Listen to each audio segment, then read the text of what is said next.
반갑습니다. 네, 이제 저하고 만날 시간이 2회 남았어요.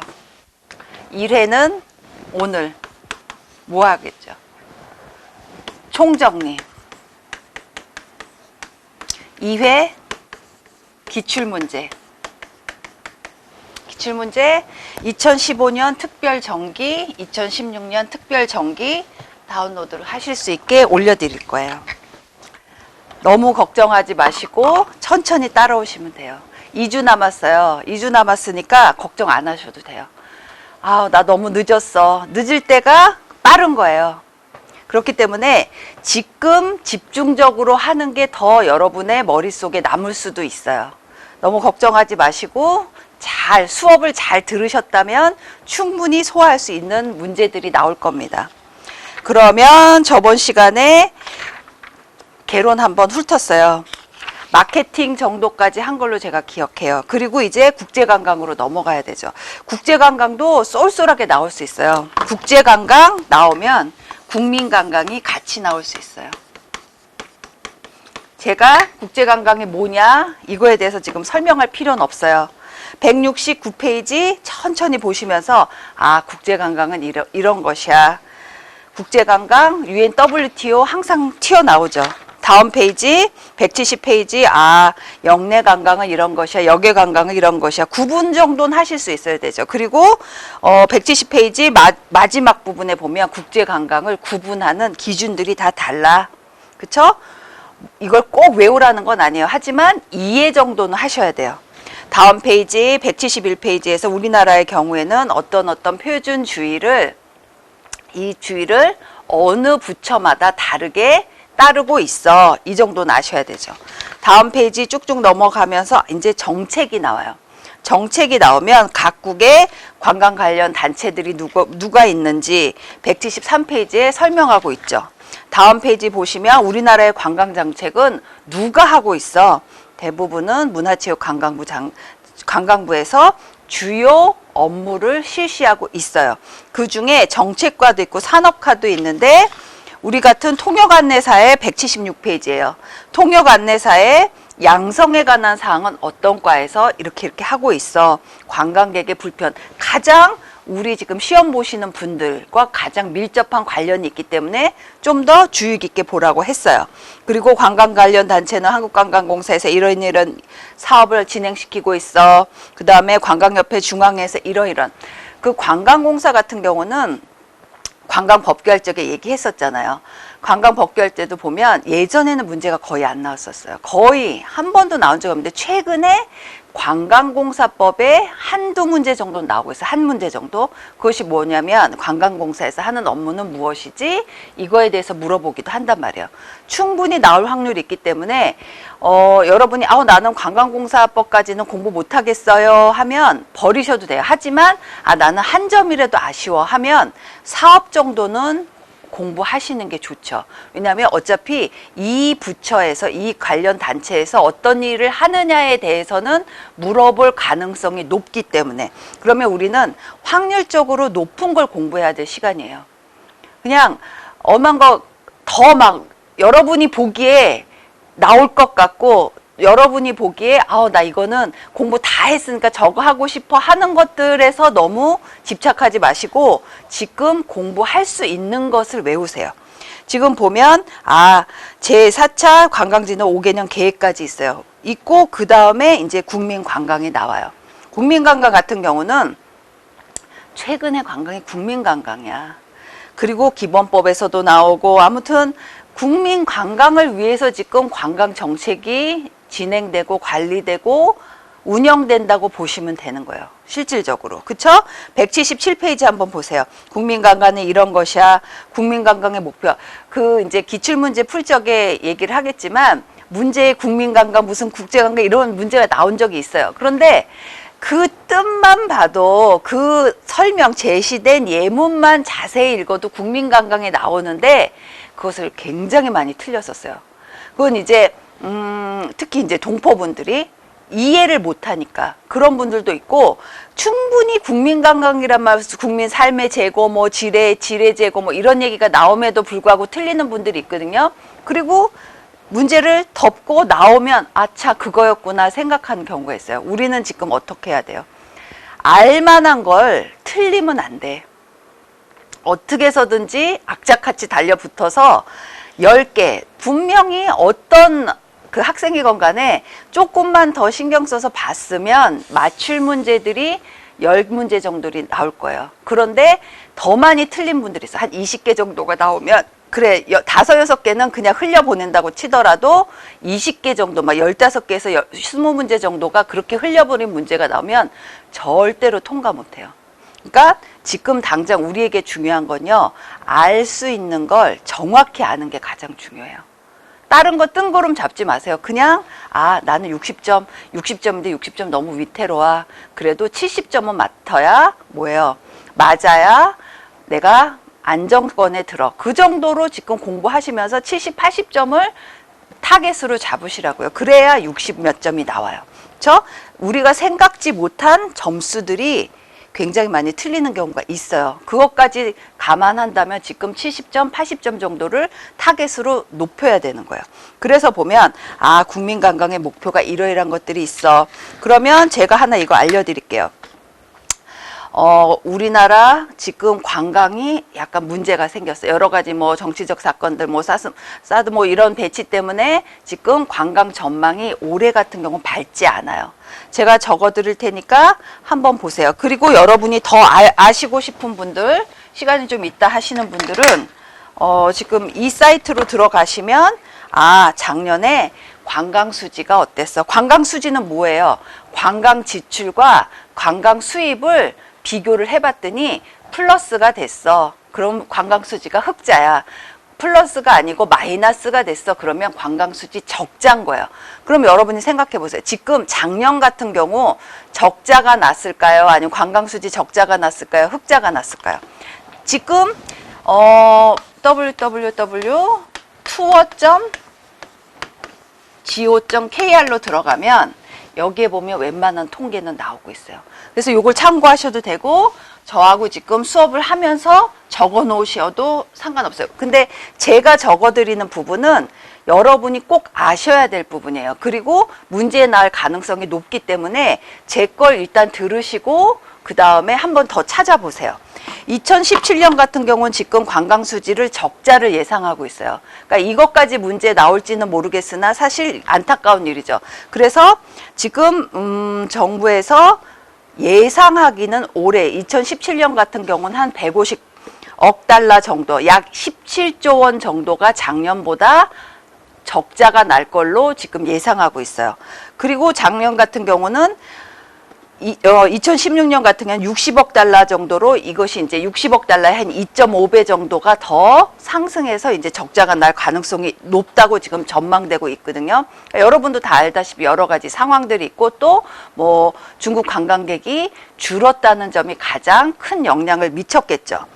2016년도의 관광 수입은요, 17, 그 다음에 087, 그 다음에 600,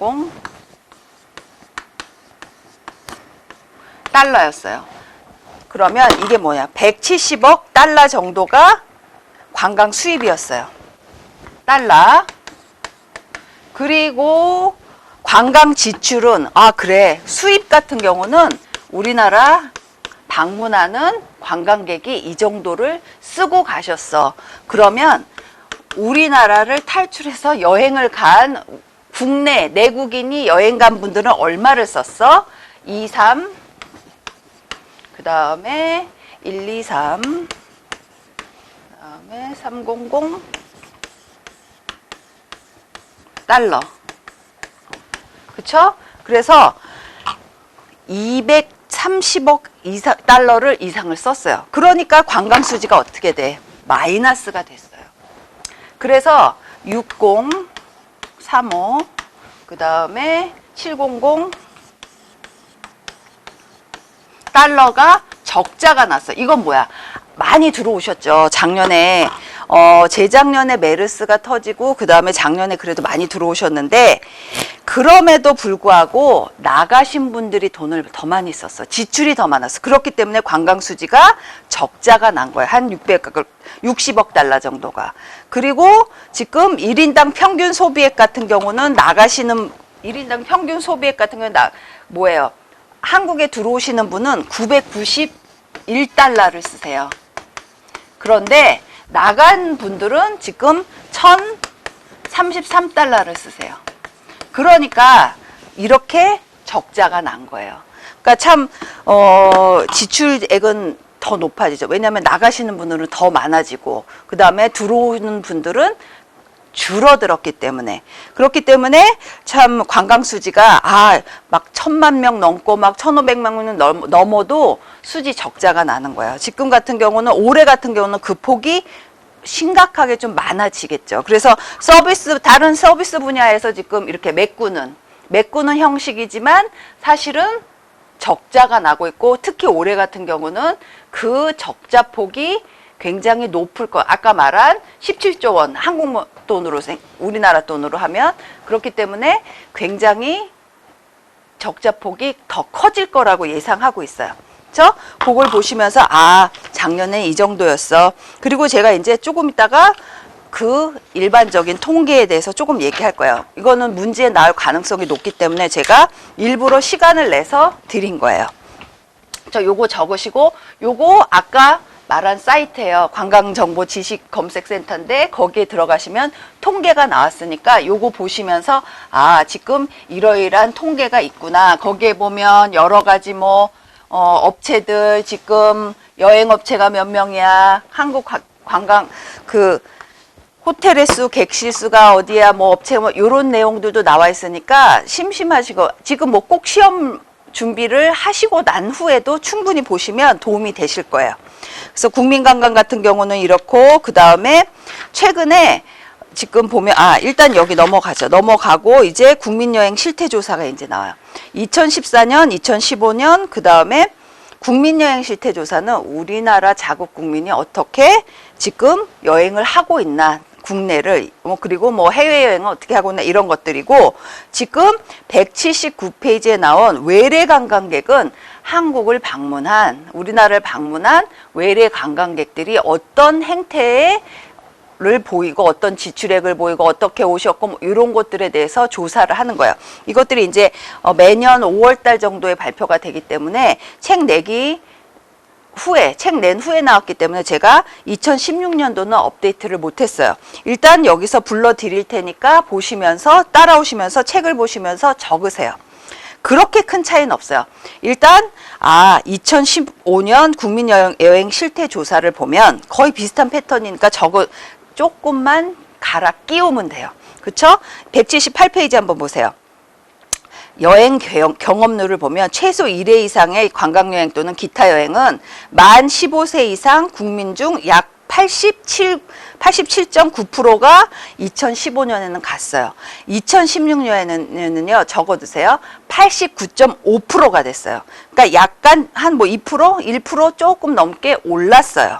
그쵸? 89.5%다. 지금 2016년에는. 그리고 이렇게 적어두시면 돼요. 그리고 국내 여행을 하지 않은 이유는 제가 퍼센티지까지 굳이 말할 필요는 없는데, 왜냐면 문제는 퍼센티지까지 나오지 않아요. 그런데 이 국내 여행을 하지 않은 이유, 이런 것들은 충분히 문제 나올 수도 있어요. 그렇기 때문에 여기서 보시면 2015년에는 여가 시간에 부족 및 마음의 여유 부족, 경제 여유 부족, 건강상, 그 다음에 관심이 없어서 이렇게 다 가는데 2016년도 비슷한 패턴이에요. 그런데 하나가 좀 바뀌었어요. 2016년도 1위가 여가 시간 및 마음의 여유 부족이 맞아요. 그리고 경제적 여유 부족 맞고요. 그 다음에 건강상의 이유 선호하는 목적지 및 여행에 관심이 없어서 맞는데, 2016년에는요 같이 갈 사람이 없어서보다는 요거는 지워두시고, 2016년도에는 집안에 돌봐야 하는 가족이 있어서가 지금 같이 갈 사람이 없음을 대체하고 있어요. 그러니까 지금 여행을 가지 못하는, 그러니까 이건 못하는 거죠. 가지 않는 게 아니고 이런 경우는 집안에 돌봐야 하는 가족이 있는 경우예요. 그렇기 때문에 요거 하나 넣어두시면 이러이러한 이유로 국내 여행 못 가고 있구나, 하지 않는 이유들이 나오는구나, 이런 거 보시면 돼요. 그리고 2016년도에는 국내 여행 일수가 9.4일이 됐어요. 2015년은 9.34일이잖아요. 조금 올랐죠. 조금. 그리고 국내 여행 참가 횟수는 2016년도에 5.5회가 됐어요. 그리고 여기에는 이제 넣지 않았지만 이런 거 하나 넣으시면 좋아요. 이동이 가장 많은 달은 8월이에요. 그리고 1회 평균 지출 비용 1위 지역이 제주도예요. 제주도 같은 경우는 2016년도에 약 46만 원을 썼대요. 지출이 가장 많은 지역이죠. 아무래도 항공 들어가고, 지금 제주도 가보신 분들은 아시겠지만 요새는 뭐예요? 완전 패키지로 많이 사죠. 어떤 패키지? 누가 그 가이드분이 계시고 이런 게 아니고, 일단은 항공, 그 다음에 제주도를 여행할 수 있는 렌터카, 이런 것들이 다 들어간 그 가격들로 많이 제주도를 많이 이용하세요. 그런 경우엔 당연히 이 금액이 이렇게 올라가죠. 5, 60만 원 1인당 충분히 올라갈 수 있어요. 제주도 같은 경우는. 그리고 이동수단 1회는 자가용이 가장 많았어요. 그리고 지금 2016년도 얘기하는 거예요. 자가용 가장 많고, 그 다음에 전세관광버스 있고요. 그 다음에 고속 시외버스를 타세요. 그리고 숙박시설 1위는 뭘 것 같아요? 호텔이 제일 많을 것 같죠? 아니에요. 펜션이 1위예요. 그리고 콘도미니엄, 그 다음에 호텔이라는 거예요. 그런 거 보면 가족 단위가 많다는 뜻이죠. 아무래도 펜션, 그 다음에 콘도미니엄, 그 다음에 호텔. 콘도미니엄의 장점이 뭐예요? 취사가 가능하잖아요. 그리고 가족같이 거실도 있고 여러 가지 아파트식으로 돼 있어. 그렇기 때문에 가족 여행이 가능하다면, 호텔 같은 경우는 사실 좋긴 하지만 내부 시설도 좋고 화려하고 하지만 가족이 가기에는 사실 큰 무리가 있긴 있어요. 왜냐하면 호텔도 좋죠. 하지만 어린아이가 있거나 아니면 대가족이 가거나 한 4, 5인만 넘어도 호텔 같은 건 방을 몇 개를 잡아야 된단 말이에요. 그렇기 때문에, 아니면 비용이 더 좋은 방을 다시 예약을 해야 된다거나, 그렇기 때문에 펜션, 콘도미니엄, 그 다음에 호텔 순이에요. 이런 것도 하나씩 알아두시면 지금 우리나라 관광객의 행태나 이런 행동들이 머릿속에 들어오는 게 가장 중요해요. 지금 그것을 하나하나 머릿속에 쌓고, 지금 이런 상태래. 여러분이 이 통계를 시험 통과하시고서도 계속 알아야 되죠. 왜? 여러분은 관광객을 상대하실 분들이잖아. 그렇기 때문에 이런 트렌드들, 이거 트렌드예요. 2016년 동향은 이랬어. 관광 동향은 이랬어. 지금 그 얘기하고 있는 거예요. 그렇기 때문에 이것이 문제에 나올 확률이 굉장히 높아요. 다음 페이지 보시면 해외여행 경험을 이거는 찾아보시고요. 요거 하나 넣어두세요. 국내 관광 여행 주요 활동을 어떤 것들을 하느냐.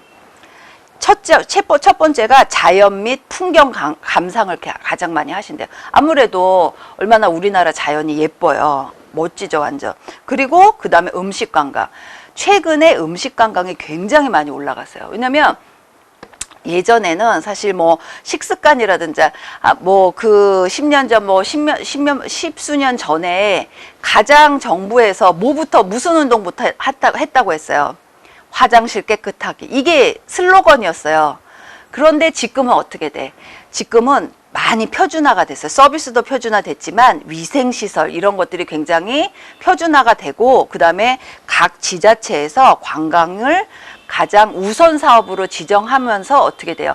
각각이 각 지자체에 있는 숙박, 그리고 음식, 업소에서 굉장히 노력을 많이 하고 있어요. 그러니까 아무래도 위생도 올라가고, 그 다음에 그 각 지방마다의 특산물이라든지 특산물을 요리한 그 음식들이 굉장히 각광을 받기 시작하면서 음식 관광도 많이 하시게 됐단 말이에요. 두 번째가 음식 관광 많이 하시고, 그 다음에 휴식 휴양이 세 번째고요. 그 다음에 야외 오락, 그 다음에 스포츠 활동이에요. 지금 보면 국내 관광을 하는 분들은 자연 및 풍경 감상 굉장히 좋죠. 어디를 달려도 사실 산이 있잖아요. 우리나라 같은 경우 어디를 가도 산이 있고 꽃이 있고 그래요. 굉장히 아름답죠. 그리고 지금 쭉 보시다가 여행 경비에서 한번 보세요. 여행 경비 같은 경우는 지금 여행 목적은요. 여기 나온 2015년도가 2016년도와 다르지 않아요. 거의 비슷하니까 이러이러한 것으로 여행을 하는구나 보시면 되고요. 그 다음에 여행 경비 같은 경우는 2015년에는 지출액이 국내 여행 지출액이 뭘로 나왔어요? 약 58만 2,770원 나왔잖아요. 지금 2016년도에는 58만 6,495원 정도가 나요. 아무래도 조금 증가하죠. 4,000원 정도 증가한 것 같아요. 4,000원이라도 적은 거 아니에요. 왜냐하면 여러 사람이 쌓여야지 이런 금액이 올라간단 말이에요. 그래서 여행 목적은 이래, 여행 경비는 올라갔어. 그 다음에 제가 이제 짧게 중요한 것들만 보셨으니까 더 공부하고 싶으신 분들은 한번 보세요. 그리고 그 사이트 보시고 아니면 거기서도 다운로드 받을 수 있어요. 그리고 2015년 외래 관광객 실태조사 보면 여행 경험률 이렇게 쭉쭉 나오는데 제가 한번 얘기를 할게요. 지금 보면 아까 관광 수입, 관광 지출 이렇게 나왔었죠. 2016년도 입국자, 우리나라를 입국한 관광객들은요. 1,500, 그다음에 456, 810, 1,500만 명 정도였어요. 진짜 1,000만 명을 이렇게 돌파리라고는 정말 1,000만 명이 굉장히 요원하게 느껴졌는데 몇 년도 안에 해냈어요. 그쵸? 그래서 2015년에 비해서 한 33.7% 정도가 증가된 관광객이에요. 그런데 아까 얘기한 것다시피 2017년도에는 지금 적자가 한 17조 원 정도 될 거라고 예상하고 있죠. 그러니까 이렇게 되고 2016년도에는 가장 많이 이 문제 이거 중요해요. 이것도 또 나올 확률도 높아요. 왜냐하면 최근에 이런 문제가 나왔기 때문에 가장 많은 관광객이 입국한 나라는 어느 나라일까요? 이거 굉장히 헷갈리면서도 충분히 문제 나올 수 있죠. 1위가 중국이에요. 2위가 일본, 3위가 대만, 4위가 미국이에요. 꼭 적어두세요. 중국, 일본, 대만, 미국, 그 다음에 홍콩이에요. 5위가. 그리고 6위가 태국이에요. 그리고 7위가 말레이시아. 그 다음에 8위가 베트남이에요. 베트남 분들도 많이 오시더라고요. 그리고 9위가 싱가포르예요. 그 다음에 10위가 필리핀이에요. 그러니까 이것이 1위에서 문제가 1위에서 4위로 나오지 않아요. 이것이 중국에서 태국 이렇게 막 무작위로 나올 수도 있어요. 그렇기 때문에 적어도 1위에서 10위 정도는 외워두시는 게 좋아요. 무조건 외우지 마시고요. 중국은 그래 많이 오셨잖아. 1위야. 그 다음에 전통적으로 많이 한국을 방문한 나라는 어느 나라야? 미국 아니에요. 일본이었어요. 중국 전에는 항상 일본이었었죠. 2위가 일본이에요. 그러니까 중국 같은 경우는 770만 명 이상이 오셨어요. 일본 같은 경우는 한 220만 명. 그 다음에 대만이 3위죠. 80만 명 조금 넘으셨었어요. 4위 미국 같은 경우도 81만 명 정도고 아까 대만은 82만 3천 명 정도였어요. 그리고 5위가 홍콩이에요. 홍콩 같은 경우는 64만 명 조금 넘어요.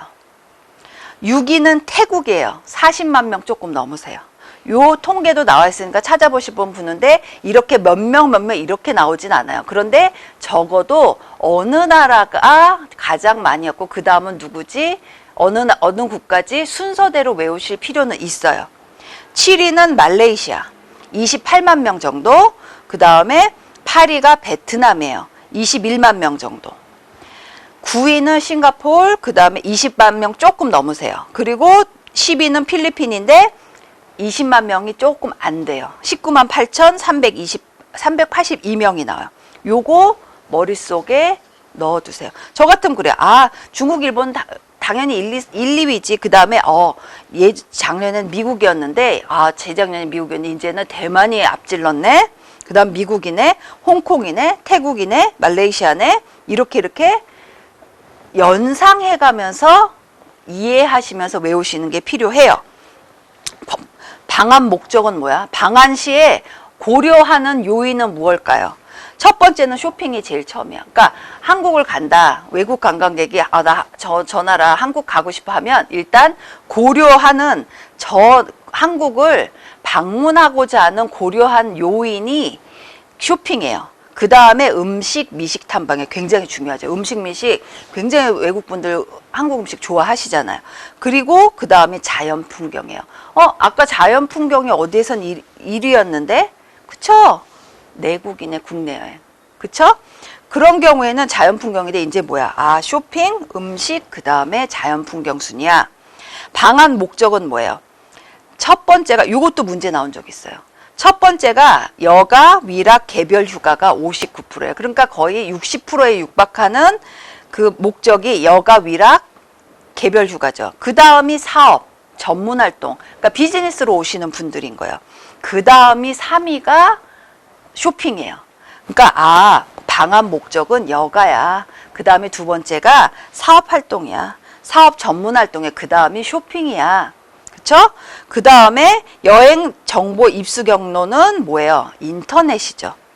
인터넷이 74% 정도. 그러니까 이렇게 방한 목적이 정보를 입수한다는 경로 굉장히 설문지에서 많이 물어보는 이유가 도대체 우리나라를 방문하는 분들이 어떻게 알고 어떤 매체를 통해서 정보를 얻고 오시는가에 대해서 공부를 많이 해야 되는 거예요. 준비를 해야 되고. 그러면 인터넷으로 거의 보세요.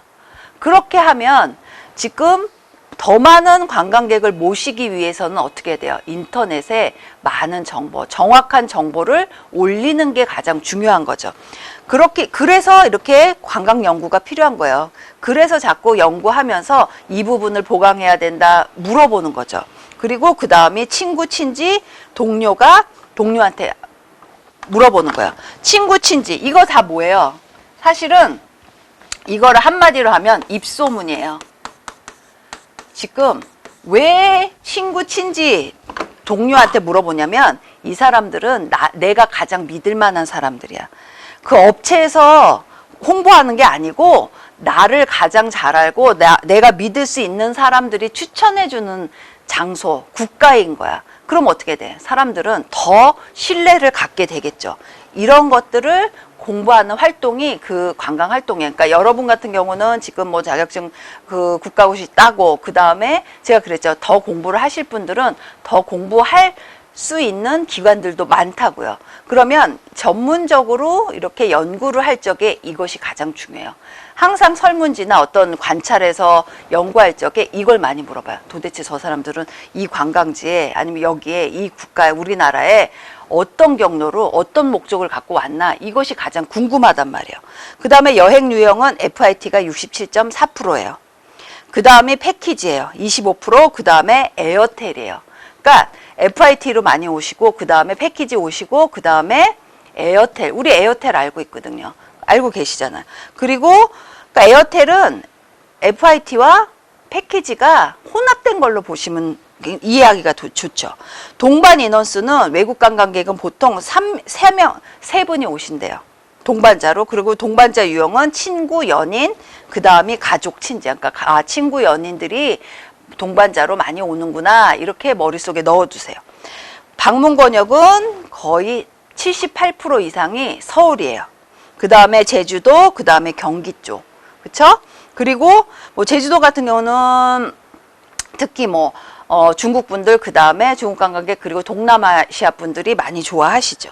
그리고 숙박시설은 호텔을 많이 아까 국내 여행 관광 실태 조사할 적에는 펜션이 1위였는데 외국 분들은 아무래도 펜션의 접근성이 어렵죠. 그렇기 때문에 호텔을 많이 선호하세요. 71%, 그 다음에 유스 호스텔, 그 다음에 친척, 친구집 이렇게 되죠. 체제 기간은 보통 외국 관광객들 같은 경우는 6.4일이세요. 주요 방문지는 지금 이것도 문제 나올 가능성 높아요. 서울에서 아니면 한국을 방문했을 적에 어디를 제일 많이 가? 이렇게 따지면 명동이죠. 63.2%. 그 다음에 동대문 시장, 그 다음에 남산 N타워예요. 요새요, 남산 N타워 진짜 많이 가세요. 그렇게 요새는 예전 같은 경우는요, 몇 년 전만 해도 거의 이렇게 가셨는데, 이제는 동대문 가고 남산 엔타워가 굉장히 아주 코스 명소가 됐어요. 그러니까 명동가 사실 명동이지만 명동 전체를 가시는 거나 마찬가지, 그 주변지도 많이 가시는 거죠. 그러니까 하나의 관광지를 선택을 했기 때문에 명동이란 거지, 명동 근처의 주변 관광지는 거의 다 가세요. 제가 항상 얘기하잖아요. 지금 시청역을 기점으로 해서 그 주변에 분포되어 있는 관광지, 관광 명소를 여러분 머릿속에 지금 넣으셔야 돼요. 딱 내가 시청 광장에 서 있어. 이쪽을 보면 어디로 가? 이쪽을 보면 저기 어디 궁이 있어. 저 뒤쪽으로 가면 또 궁이 있어. 머릿속에 이제 맵이 딱 장착이 돼야 돼. 그래야지 지금 설명이 가능하단 말이에요. 그렇죠? 그리고 뭐 그 앞에 광화문 앞에 거리가 있어. 지금 뭐가 있어. 무슨 뭐 세종문화회관이 있어. 뭐 그런 것들이 이제는 지금 정도 되면, 그리고 자원 공부를 하신 정도가 되면 이제 머릿속에 딱딱 나와야 돼요. 거기 청계천이 어느 방향으로 흐르고 있어? 지금 그거 모르면요, 이거 자원 공부 안 하신 거예요. 그쵸? 그 다음에 주요 참여 활동은 외국 관광객의 경우 쇼핑이 75.7%예요. 식도락이 51%. 그러니까 지금 식도락에 대한 관심이 높다는 거예요. 점점 더 높아지겠죠. 그 다음이 자연경관 감상이에요. 지출 경비는 대부분 같은 경우는 지금 2016년도에 1,625달러. 1,625달러.3달러. 이렇게 돼요. 그리고 이것은 그러니까 2015년도에는 1,712달러였어요. 그러니까 약간 줄어든 거예요. 그러니까 사실 약간이 아니고 많이 줄어든 거죠. 많이 줄어들었다는 건 굉장히 청신호는 아니에요. 적신호죠. 많이 쓰고 가시게 만들어야 돼. 그쵸? 지출이 이렇게 많아지는데 수입이 더 많아야 될 거 아니에요. 그쵸? 그리고 전반적인 만족도는 그 대신에 2015년도에는 93.5%에서 전반적인 만족도가 2016년도에는 95% 정도 됐어요. 조금 올라갔어요. 쇼핑 장소, 아까 주요 방문지는 명동이 1위였어. 그러면 주요 쇼핑 장소는 어디야? 명동 맞아요. 그 다음에 시내 면세점, 그 다음에 동대문 시장이죠. 굉장히 중요해요. 그러면 또 문제에 나올 수 있는 항목도 뭐 있을까요? 이제 머릿속에 이 정도는 나와야 되는데, 이제 무엇을 사시느냐가 중요하죠. 쇼핑 품목은 여러분의 얘기 이거 많이 했었어요. 가장 많이 사시는 게 향수, 화장품이에요. 64.3%. 왜냐면 면세점 많이 가셔서 사시죠. 그 다음이 식품이에요. 41.6%. 그 다음에 의류예요. 그러니까 화장품, 식품, 그 다음에 의류. 예전에 의류가 좀 높았거든요. 더 높았거든요. 뭐 가죽이나 뭐 이런 것도. 그런데 이제는 의류 이쪽보다 화장품. 왜냐면 지금 굉장히 많은 화장품 그 세일도 많이 하고 또 뭐 쿠폰도 발행하고 하니까 화장품 많이 선호하세요. 또 질도 좋고 브랜드도 많고 그렇잖아요. 사실 이거는 그냥 에피소드지만, 예전에는 거의 면세점을 가도 한국 브랜드가 없었어요. 특히 화장품 같은 경우 거의 다 외국 브랜드. 그러니까 그냥 외국 갈 적에 면세점에서 사면 그 브랜드가 그 브랜드. 그런데 지금 같은 경우는 중저가 브랜드도 면세점에 들어가요. 사실 중저가 브랜드가 면세점에 들어갈 만한 저기는 아니었죠. 그런데 왜 그래도 많은 비용을 들이면서 들어가냐면 상품이 많아야 거기서 다 사신단 말이에요. 그렇기 때문에 지금은 브랜드들이 많이 들어가고 있어요. 아무튼 간에 향수, 화장품, 그 다음에 식품, 의류, 여기까지 트렌드로 나오니까 이것이 2016년도에 관광 동향이야. 이 정도에서 더 아시고 싶은 분들은 더 많이 그 사이트에 들어가 보세요. 아마 충분히 여기 문제에서 한두 문제 정도 나올 가능성이 높아요. 그러니까 보시면서 저기도 중요해. 지금 트렌드들, 그리고 여러분이 뉴스 보시면서 조금 더 관심 있는 부분들은 보시면 좋죠. 그래서 최근에 보면요, 하나 알려드리면, 요새 서울시에서 잘생긴 서울이라는 프로젝트를 해요. 그래서 여러 군데, 역사문화의 8곳, 과학경제의 8곳, 그 다음에 도시건축 4곳 등을 포함해서 이곳을 지금 20곳을 지정을 해서 요새 고정 픽 이런 얘기 많이 하잖아. 픽해서 이곳을 홍보하고 있어요. 아, 잘생긴 서울에 어디가 들어가는지는 한번 찾아보시면 되고, 최근에 만들어진 곳이 서울로죠. 문제 나올 수 있어요. 서울로 7017. 여기 많이들 가시잖아요. 아, 요런 곳도 문제에 나올 수 있구나. 잘생긴 서울에 들어가는 것 중에 하나가 서울로 7017이에요. 아, 지금 새로 생긴 명소죠. 사실 명소인데 무슨 입장료가 필요한 것도 아니야. 여러분 관광객들 오시면 여기 한번 들러보실 거예요. 그러니까 이런 것도 한번 보시고, 제가 특별히 멘션 안 한 것들도 한번 뉴스로 보시고, 찾아보실 분 더 찾아보세요. 그러시면서 아, 지금 이러이러한 지금 관광에서 이러이러한 것들이 돌아가고 있어. 지금 이렇게 적자가 나고 있고, 뭐 이렇게 또 적자가 나면 또 어느 순간 또 올라가겠죠. 올라갈 때 또 여러분은 갈 때를 대비해서 지금 준비를 또 하셔야 돼요. 그렇기 때문에 지금 개론 같은 경우는 어떤 문제가 나올지 몰라요, 사실은. 그런데 확률적으로 보면 이러이러한 문제들이 나올 가능성이 굉장히 높은 것들이 있어요. 그리고 꼭 똑같은 문제가 나오지 않더라도, 동일 문제가 나오지 않더라도요, 비슷한 문제 그 언저리에서 나올 가능성이 굉장히 높아요. 그러니까 기출문제 제가 푸는 법 알려드릴 거예요. 다음 시간에. 풀면 그것을, 저 같으면 그래요. 제가 시험을 보는 사람이면 저는 그렇게 공부하거든요. 그것을 완전히 문제들을 마스터하고 그 언저리들을 한 번 더 보는 거예요. 왜냐하면 딱 똑같은 문제가 나오지 않더라도 충분히 나올 가능성들이 높아요. 그렇기 때문에 특히나 법규 같은 것들은 이제 법규 하겠지만 문제에 나온 것들 있죠. 아니면 뭐 여러 가지 지금 제가 멘션했던 부분들이 있어요. 이거 더 집중적으로 보세요 했던 부분들은 안 나올 리가 없어요. 말을 살짝 바꾸거나 배열을 조금 다르게 할 뿐이지 똑같은 문제들이 나와. 그러니까 문제 나온, 기출문제 나온 것들을 완전히 다 마스터하셔야 돼요. 제가 보기에는 기출문제에 지금 2015년, 2016년도에 4번 있잖아요. 특별 정기 그 문제들만, 특히나 법규 같은 경우 그 4번의 문제들만 완전히 마스터하면요, 제가 보기에는 법규 같은 경우는 내가 공부를 하나도 안 했다, 뭐 부족하더라도 제가 보기엔 15개, 16개 정도 맞을 수 있어요. 그렇게 되면 내가 조금만 더 올리면 20개, 21개 정도 맞출 수 있다는 거예요. 그러니까 법규에서 막 정신 쏟지 마시고요. 특히나 법규 같은 경우는 기출문제를 딸딸딸 다 외우고 이해하세요. 제가 드리는 그게 하나의 팁이에요. 그러니까 법규를 막, 그리고 또 이제 이런 경우가 있어. 문제를 풀 적에는 나 다 알아. 그런데 실질적으로 문제가 나올 적에는 모르겠어. 이건 뭐냐면 정확히 외우지 않은 상태에서 문제만 풀어서 그런 거예요. 그래서 제가 항상 그거에 대해서 경고를 했었잖아요. 무조건 문제 풀지 마세요. 지금 여러분의 실력이 그게 정확한 게 아니에요. 절대로 아니에요. 그렇기 때문에 이번 주에 한번 문제 푸시는데 그 전에 일단은 내용을 정확히 마스터 하셔야 돼요. 자신의 실력을 너무 오버해서 과대평가한다거나 아니면은 과소평가할 수도 있어. 과소평가하면요, 문제점이 있어요. 아, 과소평가면 겸손하고 좋죠 뭐 이런데, 그런 경우에는 자신이 없어져. 먼저 마음속에 내가 딱 위축이 되면 시험 문제를 딱 봐도 나 이거 몰라. 이거부터 시작한다. 뭐 이렇게 딱 읽을 적에.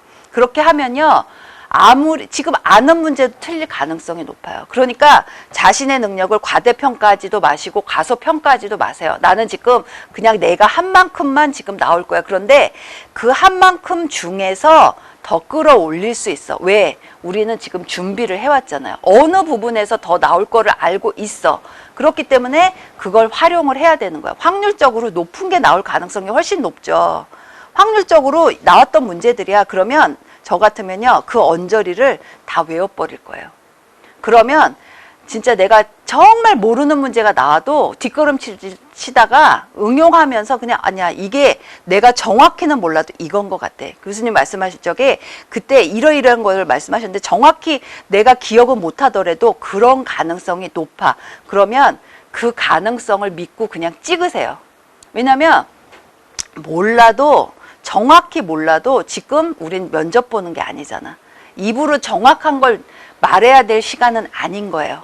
그렇다면 어떻게 해야 돼? 지금 내가 공부하면서 떠올렸던 부분들이 맞을 가능성이 높아요. 특히 이제 독보분들 중에서 정말 이제 국사에 대해서 모르는 학생들 많아요. 그런 학생들이 진짜 막 우겨 넣으면서 하는데 그래도 점수가 굉장히 높은 경우들이 많거든요. 그래서 이거 아니 다른 거는 잘 못했는데 어떻게 이거는 시간 없어서 못했는데 국사는 맞았어요. 근데 그때요 교수님이 그 강의하신 거를 막 떠올리니까 이건 것 같아서 그냥 찍었대요. 그런 경우가 제가 원하는 게 그건 거예요. 아직 완숙하지 않아. 그 실력이 오르진 않았지만 적어도 강의를 들은 사람은 어느 정도는 70%, 60%까지는 올려놓을 수 있단 말이에요. 제가 원하는 게 지금 그거예요. 필기에서는. 그러면서 면접 때 완전히 정확하게 더 외우면 좋겠죠. 아무튼 간에 법규 같은 경우는 기출문제 너무 지금 봐서 너무 좌절할 필요 없어. 그렇다고 너무 우쭐댈 필요도 없어요. 지금 정확히 2주 남은 동안 정확하게 이해하고 외우시면 돼요. 184페이지 지금 들어갈게요. 법규 같은 경우는 제가 앞에다 이제 이거는 헌법은 이래요. 관습법은 이래요. 이렇게 설명해 드렸어요. 그리고 나서 186페이지의 관광법규의 체계를 말씀드렸어요. 지금 관광공사법은 이래. 요거 186페이지에서 187페이지에 꼭 외우세요. 여기서 문제 충분히 나와요. 법규가 이래요. 법규가 나는 그냥 이거 한 대로만 외웠어 할 적에 허를 찌르는 경우들이 있어요. 여기 보시면서 이러이러한 것들, 그 다음에 관광 약어들 이런 것들도 보시면 되고 다음 페이지 쭉쭉 보면서 무슨 지방자치단체가 도대체 지방자치단체라는 게 무엇인가 넣어놨고요. 그 다음에 자본금 있고 뭐 공시협의 이런 것들 나오고 있어요. 왜냐하면 법규는요 용어 싸움이기 때문에 용어를 정확하게 이해를 해야 내가 이 많은 조항들을 보면서 넘어갈 수가 있어.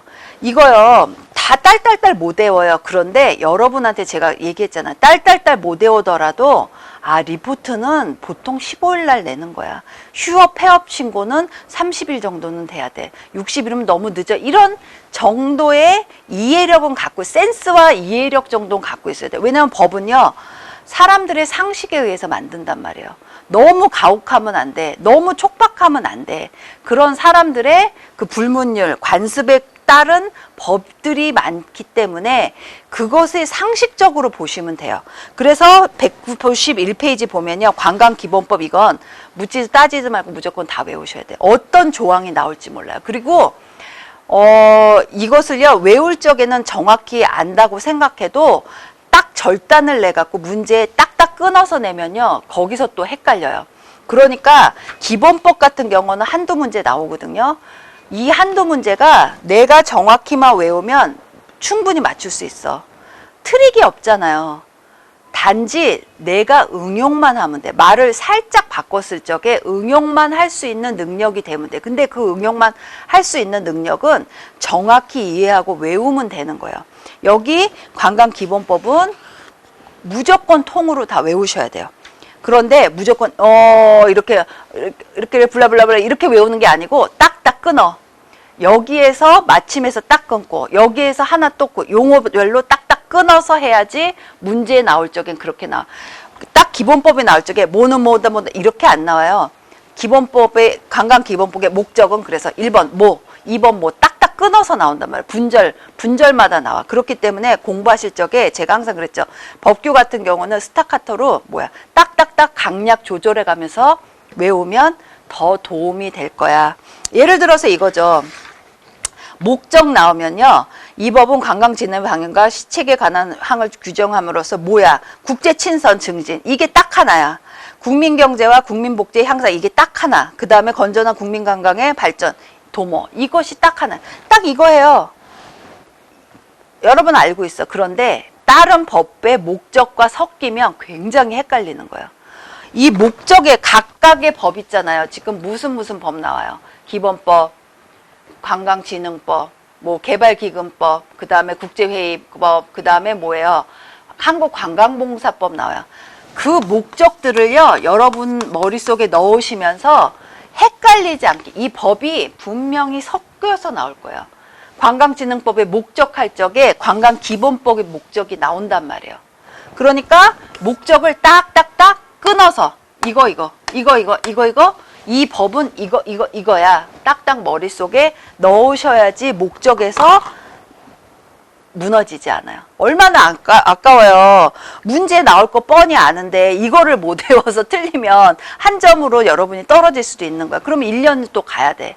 얼마나 이게 안타까운 일이냐고. 그렇기 때문에 정확하게 딱딱 끊어서 외우시기 바래요. 그리고 이제 지금 194페이지에서 문제 나오는 거 어떤 거 여러분 알고 계세요? 목적 나오고 관광진흥개발기금 나오고 그 다음에 관광의 발전 이런 것들 나와. 그쵸? 요거는 지금 기본법이죠. 그러니까 보면 딱딱 보면서 보시고 그 다음에 관광진흥개발기금법 나와요. 제가 일부러 얘기했어요. 관광진흥법을 앞으로 안 빼고 뒤쪽으로 뺐어. 왜냐면 앞에 기금법을 먼저 알고 진흥법을 외우면 굉장히 쉬워요. 진흥법부터 하고 난 다음에 기금법 얘기가 자꾸 나오는데 기금법은 모르는 상태에서 진흥법에서 계속 공부를 해봤자 이해가 안 간단 말이야. 그래서 관광진흥개발기금법을 앞으로 뽑았어요. 기금 여기도 문제 충분히 나올 수 있죠. 197페이지 보면 항상 돈 받는 거는 문제 나온다니까. 누구한테 받아? 여기 납부금의 납부 대상 및 금액 나오잖아요. 돈 받을 건요 악착같이 받아야 돼요. 왜냐하면 이게 기금으로 들어가니까. 그러면 돈을 안 내도 될 사람, 돈을 내도 돼야 될 사람에 대한 규정이 있어야 되잖아. 문제에 안 나올 리가 없어요. 그쵸? 꼭 외우세요. 197페이지 그 다음에 다음 페이지 쭉쭉 보시고 198페이지에 보시면 지금 보면 기금의 관리, 그 다음에 기금의 회계, 그쵸? 여기 충분히 다 나올 수 있어요. 다음 페이지 지금 보면 199페이지에 보면요. 기금의 지출한도 나오고요. 제가 포인트 찝으세요. 여기 지금 표시해 두세요 하는 부분들은요. 안 나올 리가 없어요. 그쵸? 여기 넣으시고 다음 페이지 200페이지 보시면요. 기금 지출 원인 행위액 보고서 그 다음에 기금의 용도. 그러면 기금은 이러이러한 사람들한테 받고 이러이러한 사람들한테 안 받아. 그런데 기금 그럼 받았어. 받으면 용도가 중요한 거예요. 왜? 돈은요 얼마나 무서워요. 쓰는 사람이 누군지 정확히 알아야 될 거 아니에요. 그러면 대여는 어떤 사업에 해줘. 경비 보조 있어. 대여 또는 보조 사업이 있어. 이런 게 문제 안 나올 리가 없어요. 201페이지 그 다음에 출자. 출자는 이렇게 하는 거야. 그쵸? 목적 그러면 이러이러이러한 상태. 항상 법은 뭐라고 그랬어요? 법규 공부할 적에 무조건적으로 세세한 것부터 공부하지 말고 용도가 뭐야? 용도에 뭐가 있어? 대여가 있고 뭐가 있고 이래. 그 다음에가 서브가 중요한 거예요. 그렇게 나가셔서 공부를 해야 되지 무조건 대여만 공부해봤자 의미가 없어. 대여에 뭐가 있어? 그 다음에 출자에 뭐가 있어? 이렇게 가야 되는 거예요. 항상 용도 밑에 위, 그 다음에 밑이에요. 그러니까 법규를 공부할 적에 잘못 공부해서 굉장히 미스가 나는 경우 중에 하나가 그거예요. 이것을 위부터 상위 개념부터 하위 개념으로 넘어가야 돼. 그런데 무조건 대여만 알아. 근데 무슨 대여인지 모르는 거야. 나는 어디, 지금 여기 어디, 뭐 이렇게 되는 거죠. 그러니까 출자가 나왔고 대여는 이렇게 해줬어. 그런데 목적의 사용 금지에 대해서도 알아야 돼요. 그렇기 때문에 202페이지에 보면 이러이러한 거에는 쓰면 안 돼. 이렇게 해서 대여를 받은 경우에는 어떻게 돼? 취소할 수 있어. 아니면 일부 회수할 수 있어. 아니면 전체 다 회수할 수 있어. 이러이러한 조항도 필요한 거예요. 그러니까 여러분이 볼 적에 법규 같은 경우는요. 다 단계가 있어. 기금 같은 것들이 있으면 돈을 어디서 이 기금이 어디서 만들어졌어? 그 다음에 이 만들어진 돈은 어디다 써? 그 다음에 뭐가 중요해? 썼는데 잘못된 거야. 잘못된 데다가 돈을 쓴 거야. 그렇게 되면 어떻게 돼? 그럼 이러이러한 사람이 잘못했대. 그러면 이러이러하게 잘못 쓰여진 돈은 어떻게 회수할 수 있대. 이런 것까지 머릿속에 넣으면 되는 거야. 그러니까 무조건 외우는 사람과 완전히 맵을 그려가면서 이러이러해서 순서대로 외운 분들하고는 이게 게임이 안 되는 거예요. 그렇기 때문에 그냥 무조건 그냥 순서도 따지지 말고 무조건 외우신 분들은 이걸 시험이 끝나면요 정말 백지장 같이 머리가 하얘지고 아무것도 기억이 안 나요. 그런데 이렇게 체계적으로 외우신 분들은 덮더라도 이걸 책을 덮더라도 충분히 뼈대 정도는 기억하실 수 있단 말이에요. 뼈대를 기억하면요 그건 또 채워 넣으면 돼요. 굉장히 빠르게 돼. 그러니까 목적외 사용 금지, 아 여기까지 왔어. 그러면 기금대여의 취소 등 나왔죠. 그 다음에 204페이지에 보면 아 이러이러한 기금을 관리하고 운영하는 사람들은 누구야? 기금운영위원회에 대해서 문제 자주 나와요. 그쵸? 그리고 간사까지 나오고 위원장의 직무는 뭐야? 이런 것까지 나온단 말이에요. 그러니까 기금법이요 그렇게 어렵지 않아요. 이렇게 어디서 돈을 기금을 마련하고 그럼 마련된 돈은 어디다 썼어. 근데 또 잘못 쓸 경우에는 이렇게 회수할 수 있어. 그 다음에 이런 기금은 누가 운영하지? 그 운영위원회의 구성은 어떻게 되지? 머릿속에 그걸 넣어두란 거예요. 제가 말씀드릴 부분 그거예요. 지금 당장 뭐 기금운영에는 이거 제가 얘기할 필요 없어. 다 했던 거야. 그런데 지금 총정리하는 기간에는요 뼈대를 잡아 드려야 돼요. 그쵸? 그러니까 요거 보시면서 지금 요러이러한 상황이 있었어 하시면 돼요. 잠깐 쉬고 할게요.